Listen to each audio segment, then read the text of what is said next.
Pemirsa, penyelidikan kasus dugaan kekerasan yang dilakukan 6 anggota Laskar Front Pembela Islam akan dihentikan. Hal tersebut karena 6 Laskar FPI yang ditetapkan sebagai tersangka telah meninggal dunia.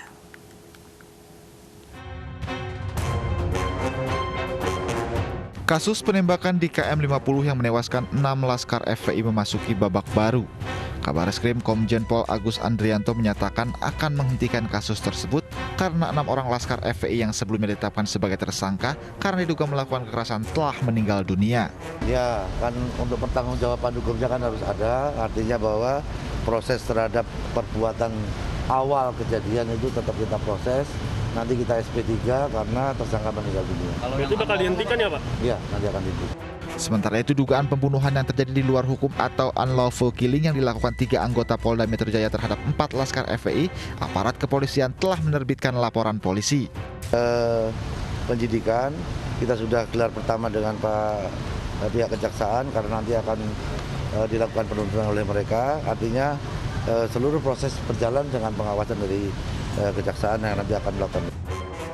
Hal tersebut sesuai dengan instruksi Kapolri untuk menjalankan rekomendasi dan temuan dari Komnas HAM soal perkara ini. Tim Liputan iNews melaporkan.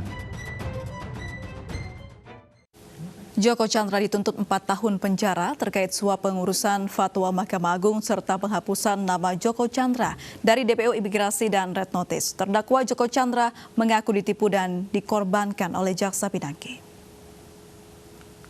Pidana penjara selama 4 tahun dengan perintah agar terdakwa ditahan di hutan, di rumah tahanan dan denda sejumlah 100 juta rupiah subsidiar 6 bulan kurungan. Jaksa penuntut umum menuntut terdakwa Joko Chandra 4 tahun penjara dan denda 100 juta rupiah untuk 2 kasus suap atas kepengurusan fatwa Mahkamah Agung dan penghapusan nama Joko Chandra dari DPO Imigrasi dan Red Notice. Tuntutan ini diajukan JPU berdasarkan fakta hukum yang terungkap di persidangan melalui keterangan saksi, ahli, dan barang bukti. Selain itu, permohonan Justice Collaborator terdakwa Joko Chandra pun ditolak.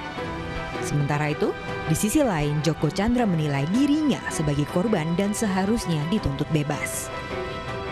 Saya ini ditipu, ya kan? Mereka datang jualan ke Malaysia kepada saya. Yang proaktif itu mereka untuk melakukan serangkaian konsep. Ya. Jadi Bapak merasa sebagai korban gitu ya, Pak?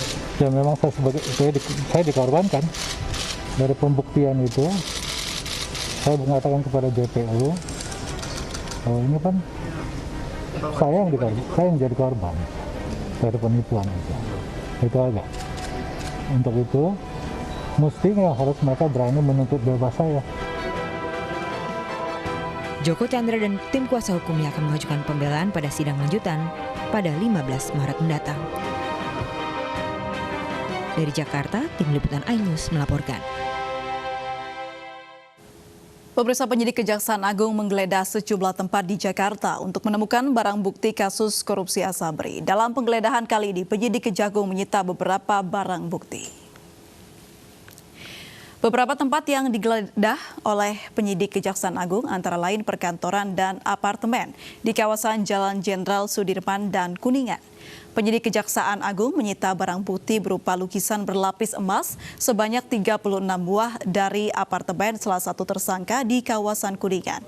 Dalam kasus mega korupsi Asabri yang merugikan negara 23,7 triliun rupiah ini, Kejaksaan telah menetapkan 9 orang tersangka dari PT Asabri dan pihak swasta.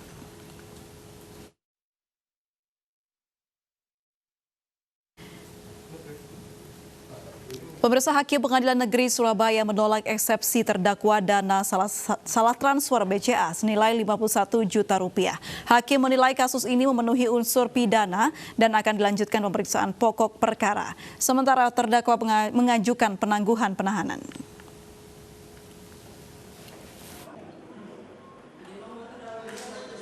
Sidang lanjutan perkara penggelapan dana salah transfer dengan terdakwa Ardi Pratama warga Jalan Manukan Lor Surabaya kembali dilanjutkan di Pengadilan Negeri Surabaya dengan agenda pembacaan putusan sela.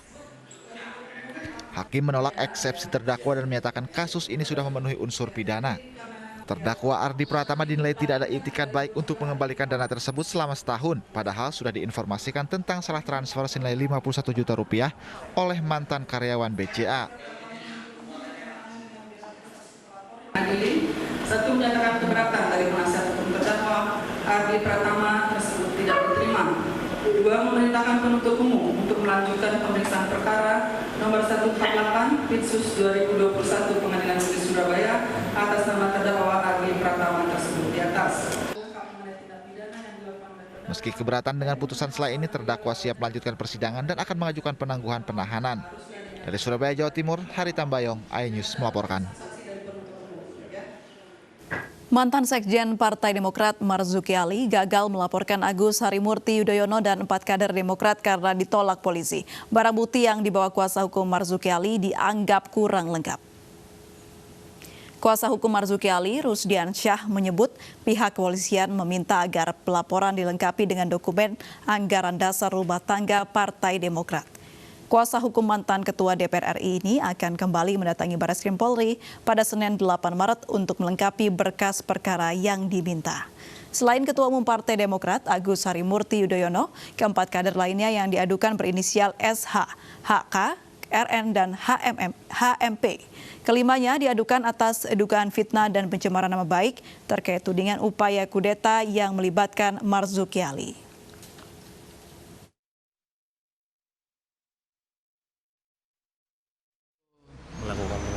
Melakukan pengaduan terlebih dahulu ya.